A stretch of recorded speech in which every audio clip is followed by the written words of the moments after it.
Évidemment, sur l'ensemble du match, évidemment que Lens mérite sa victoire. Mais évidemment qu'on peut être... c'est pas tant la défaite qui me déçoit ou qui m'agace, mais c'est la manière dont on a concédé nos buts. Et je pense notamment au premier. On connaissait les points forts, on les avait identifiés, on en avait parlé, on avait travaillé. On s'est complètement désorganisé. C'est la première fois que je vois mon équipe être autant désorganisée.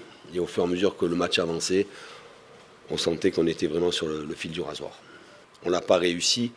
C'est lié aussi à la qualité de l'équipe lensoise, mais c'est bien la première fois que je vois cette saison autant de déchets techniques. Mais ce n'était pas l'objectif de rester invaincu toute la saison.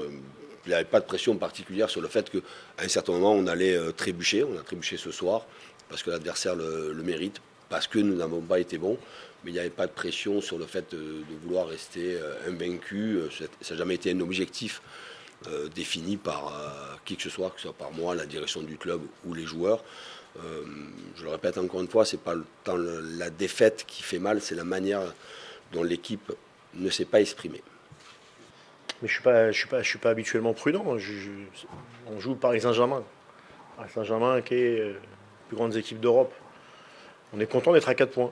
Voilà. Et surtout d'avoir 40 points à la 17e journée. Notre objectif, c'est de continuer à faire ce qu'on fait, et de continuer à faire ce type de match, et quels que soient les adversaires, et pour rester, voilà. Restons ambitieux dans le jeu, et puis après, quand on est ambitieux dans le jeu, et avec cet état d'esprit-là, on peut être ambitieux à tous les niveaux. Mais voilà, on va pas se comparer à Paris non plus. Elle prouve qu'on peut battre tout le monde dans ce championnat,